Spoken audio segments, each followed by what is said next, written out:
ایک نقطہ میں عرض کر دوں پاکستان کے ماحول کے متعلق کہ پاکستان دینی، ہم کہتے ہیں دینی ماحول ہے یا مذہبی ماحول ہے، نہ مسلکی ماحول ہے. مسلکی اصل فضا جو ہے مسلکی ہے، ہم لوگ اسی کو کہتے ہیں ہم دینی ہیں. دینی اور مسلکی دونوں الگ الگ راستے ہیں. دینی راستہ علیحدہ ہے، مسلکی راستہ علیحدہ ہے. دینی راستہ جو اللہ تعالیٰ نے قرآن کریم میں پیش کیا ہے، جو رسول اللہ صلی اللہ علیہ وآلہ وسلم نے سنت میں پیش کیا ہے، جو اہل بیت علیہ السلام نے پیش کیا ہے، جو صحابہ صالحین نے جس پر عمل کیا ہے، رسول اللہ کے وہ ساتھی جن کے بارے میں قرآن کی گواہی ہے، رسول اللہ محمد رسول اللہ والذین معاہ، جو رسول اللہ کے ساتھ ہیں. قرآن نے ان کی گواہی دی ہے، سرٹیفکیٹ ان کو قرآن نے دیا، یہ تو ان سے نہیں چھینا جا سکتا کہ رسول اللہ اور آپ کے ساتھی اشداء علی الکفار والرحماء بینہم، یہ دشمنوں پہ بہت شدید ہیں، خشن ہیں، سخت ہیں، اور ان کے بارے میں لچک نہیں ہے دشمنوں کے متعلق ان کے اندر، لیکن آپس میں نہایت مہربان ہیں. یہ خصوصیت ہے جو رسول اللہ صلی اللہ علیہ وآلہ وسلم کے ساتھیوں کے لیے، صحابہ کے لیے، اور صرف اسی کے لیے نہیں بلکہ امت رسول کے لیے، چونکہ معا کا درجہ صرف جسمانی قربت نہیں ہے، صحابت نہیں ہے. یہ معا، یہ حقانیت کی معیت ہے، یہ ہدایت کی معیت ہے، یہ راہ رسول اللہ کی معیت ہے، دینی معیت ہے. یعنی آج بھی جو لوگ راہ رسول اللہ پر ہیں وہ مع الرسول ہیں، اور ان کی بھی یہی خصوصیت ہے. اشداء علی الکفار رحماء بینہم، یہ آپس میں رحیم ہیں، آپس میں کریم ہیں، آپس میں مہربان ہیں، آپس میں محبت کرنے والے ہیں. محبت کا رحیم ہونے کا مطلب یہ نہیں کہ ان میں اختلاف نہیں ہے، اختلاف ہوتے ہوئے آپس میں مہربان ہیں، اختلاف رکھتے ہوئے ایک دوسرے کے ساتھ مہربانی سے پیش آتے ہیں. صحابہ جو رسول اللہ کے ہمراہ تھے ان میں اختلاف تھا، آپس میں شدید اختلاف تھا، ان میں کئی باتوں پہ ان کا اختلاف تھا. جنگ لڑنے جاتے تھے، اختلاف، واپس میں آ کے رسول اللہ کو شکایت کرتے تھے، اس نے ایسا کیا، اس نے ایسا کیا. انسان تھے وہ، انسان کرتا ہے، خطا بھی کرتا ہے، غلطی بھی کرتا ہے، لیکن یہ سب کچھ کر کے بھی وہ بگاڑتا نہیں ہے جو کچھ بنا ہوا ہو. یعنی رسول اللہ صلی اللہ علیہ وآلہ وسلم جب انہیں کسی کام پہ بھیجتے، رسول اللہ بھی ڈانٹتے ان کو، اللہ کی طرف سے وہی بھی ڈانٹ ڈپٹ کی آئی ہے انہی صحابہ کے بارے میں کہ یہاں تم نے اس مارکے میں یہ کیا، اس مارکے میں یہ کیا. اس کے باوجود قرآن نے گواہی بھی دی ہے کہ یہ آپس میں مہربان تھے. یعنی وہ غلطی ٹھیک کر لیتے تھے، رسول اللہ سمجھاتے تھے، انہیں ڈانٹ ڈپٹ کرتے تھے، آیت قرآن نازل ہوتی تھی، پشیمان ہو جاتے تھے کہ پھر نہیں کرنا، یا متوجہ ہو جاتے تھے، میں یوں کہوں اس غلطی کی طرف متوجہ ہو جاتے تھے. اور یہ خصوصیت رسول اللہ صلی اللہ علیہ وآلہ وسلم کی امت کے لیے بیان کی گئی ہے. مسلک کیا ہوتا ہے؟ دین تو پتہ چل گیا کیا ہے. دین یعنی کتاب خدا، اللہ کا فرمان. دین سنت رسول اللہ، دین اہل بیت علیہ السلام کا طریقہ، یہ دین ہے. عقل جس بات کو درست سمجھتی ہے یہ دین ہے. لیکن اس کے ساتھ ساتھ جو کچھ بنا ہے وہ مسلک ہو جاتا ہے. مسلک کا مطلب یہ ہے کہ دین سے ایک حصہ اٹھا کر پھر اس میں بہت ساری چیزیں ملا کر آپ مسلک بنا لیتے ہیں. جیسے یہاں آپ کوئی مثال لے لیں کہ کھانا رکھیں، آپ ایک دیگ رکھیں، اس دیگ میں سے ہر ایک کا ایک حصہ رکھ دیں، ہر آدمی اس دیگ میں سے ایک ایک کلو خوراک اٹھا لے، اور 1 کلو اٹھا کے 5 کلو اس میں اور اضافہ کرے اپنی طرف سے، تو ہر ایک کے پاس اب کتنی خوراک ہے؟ 6 کلو، جبکہ دیگ سے ان کو ملی تھی 1 کلو. 1 کلو میں 5 کلو انہوں نے خود ملایا ہے. چونکہ ہر علاقے کے مثلاً ہر علاقے کے کھانے کا مزاج، رجحان، ذوق شوق علیحدہ ہے. اگر آپ ایک مثلاً افغانیوں کو 1 کلو کھانا دیں تو وہ اس میں افغانی ذائقے کے مطابق کچھ چیزیں ڈال لیں گے. ایرانیوں کو دیں 1 کلو تو وہ اس میں اپنے ذائقے کے مطابق کچھ ڈال لیں. ہندی پاکستانی کو 1 کلو کھانا دیں تو اس میں مرچ مسالے ضرور ڈالیں گے. چونکہ مرچ مسالے کے بغیر ان سے کوئی چیز کھائی نہیں جاتی. آپ دنیا بھر کی جنت سے بھی کوئی نعمت لا کے دیں اس کو بھی مرچیں لگا کے کھائیں گے. یہ مرچوں کے بغیر اترتی نہیں ہے ان سے غذا. یہی کام انہوں نے دین کے ساتھ کیا. یہ مرچ مسالہ صرف کھانے میں نہیں لگایا, یہ مرچ مسالہ انہوں نے دین کو بھی لگایا ہے. قربانی کا ایک جانور کاٹ کے 1-1 کلو سب کو دیں, پھر جس نے جو پکایا اس کو کھائیں جا کر. آپ مثلا جو افغانیوں نے پکایا وہ کھائیں, جو ایرانیوں نے پکایا وہ کھائیں, جو ہندیوں نے پکایا وہ کھائیں. آپ ایک ہی جانور کا گوشت ہے, ایک ہی حیوان کا حلال جانور کا گوشت ہے, لیکن انہوں نے اپنے یہاں لے جا کر پکایا ہے جب تو پتہ چلتا ہے کہ یہ کسی اور جانور کا ہے, وہ کسی اور جانور کا ہے. دین کے ساتھ یہی کیا ہے. یہ مرچ مسالہ ڈال کے اس کے اندر کچھ سے کچھ بنا دیا. یہ مسلک ہے. مسالک کہ دین کے اوپر تفہم ہو سکتا ہے, دین سمجھایا بھی جا سکتا ہے, دین میں انسان سب کچھ کہہ سکتا ہے. مسلک بہت حساس چیز ہے. دین کے متعلق آپ کچھ بھی کہیں کسی کو کوئی حساسیت نہیں ہے. پاکستان میں خصوصاً کسی کو حساسیت نہیں ہے. دین کون سی چیزیں ہیں؟ توحید. آپ کی جو مرضی ہے توحید کے بارے میں کہتے رہیں, شرک کرتے رہیں, کوئی بھی نہیں بولے گا. قیامت, دین کا ایک رکن قیامت ہے. آپ ایک پاکستانی بتائیں شیعہ یا سنی جس نے قیامت کے بارے میں آج تک کوئی تنظیم بنائی ہو, کوئی تقریر کی ہو, کسی کو روکا ہو, ٹوکا ہو, کسی پر حملہ کیا ہو. بالکل قیامت کے بارے میں بالکل خاموشی ہے مطلق. حالانکہ قیامت دین کا جز ہے. یوم الآخر, جہاں اللہ کا نام ہے وہاں یوم آخرت بھی ساتھ ساتھ ذکر آیا ہے. ملائکہ, ایمان بر ملائکہ قرآن میں دین کا جز ہے. آپ جو مرضی ہے ملائکہ کو کہتے رہیں. ملائکہ کے متعلق جتنی غلط فہمیاں کوئی ڈال سکتا ہے ڈال دے. کوئی شیعہ, کوئی سنی, کوئی دیوبندی, کوئی بریلوی, کوئی اہل حدیث, کوئی بھی آواز نہیں اٹھائے گا. نہ عالم اٹھائے گا نہ غیر عالم اٹھائے گا آواز.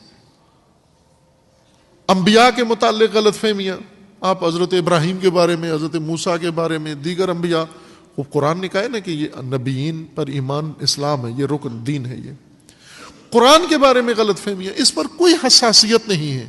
قرآن کی تحریف کرتے رہیں, سارے کرتے ہیں. لیکن مسالک نے جو اپنے مقدسات بنا لیے ہیں ان پر وہ کسی دوسرے کو بولنے نہیں دیتے. مسالک, مسلکی مذہب, وہ حساسیت رکھتا ہے. یہ اس کو اپنی ناموس سمجھتے ہیں, دین کو نہیں سمجھتے. میں اس کی اور مثال دیتا ہوں, بات واضح تر ہو جائے. ہم سب پاکستان میں رہتے ہیں, کسی بھی شہر میں رہتے ہیں, اس شہر میں اور بھی لوگ رہتے ہیں. شہر, گاؤں یا دیہاتوں میں رہنے کا طریقہ یہ ہے کہ ساتھ ساتھ ملے ہوئے گھر ہیں, اپنے اپنے پلاٹ پر گھر بنائے ہوئے ہیں, بیچ میں گلی بھی ہے, سڑک بھی ہے, راستہ بھی ہے.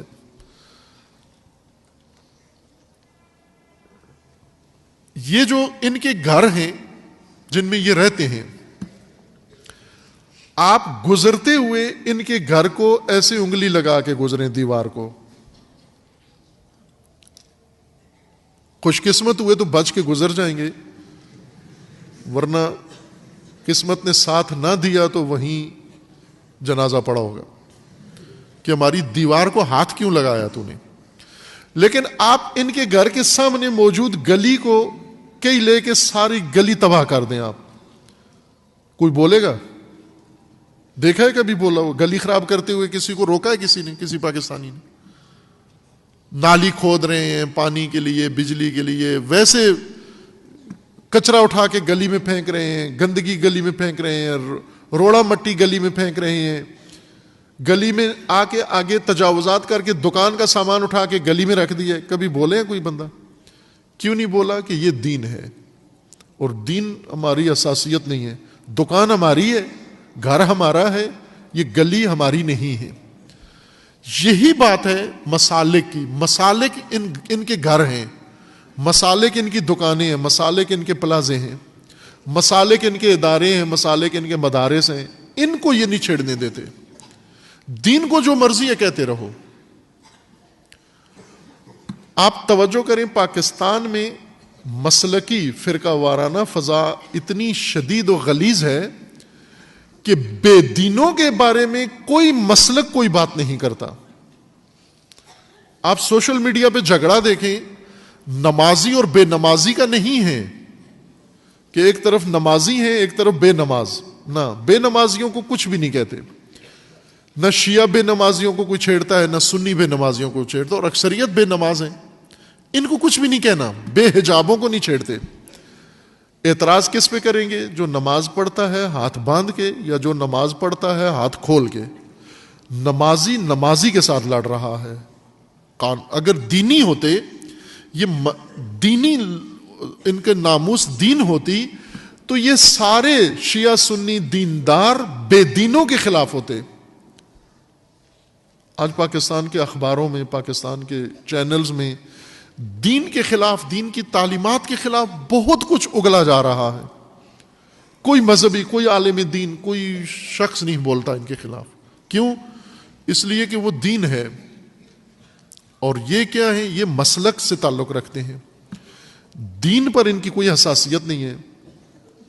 دین کے متعلق ان کے پاس کوئی جذبات نہیں ہے. مسلک کے بارے میں سارے جذبات مسلک کے بارے میں ہیں. پاکستان میں آیا شرابی نہیں ہوتے؟ شرابی ہیں پاکستان میں یا نہیں ہیں؟ ہیں. ان شرابیوں کے خلاف, چونکہ یہ کھلے دین کے مخالف ہیں, یہ مذہب مسلک کے مخالف نہیں ہیں, شرابی دین کے دشمن ہیں. چور ڈکیت ہیں پاکستان میں یا نہیں ہیں؟ ہیں. یہ دین کے دشمن ہیں چور ڈکیت. یہ مذہب مسلک کے نہیں, دین کے مخالف ہیں, یہ اللہ کے مخالف ہیں. کسی شخص کو دیکھا ہے ان کے بارے میں, کسی مذہبی کو دھرنا دیے ہوئے, جلوس نکالے ہوئے, سوشل میڈیا میں کمپین چلائے ہوئے؟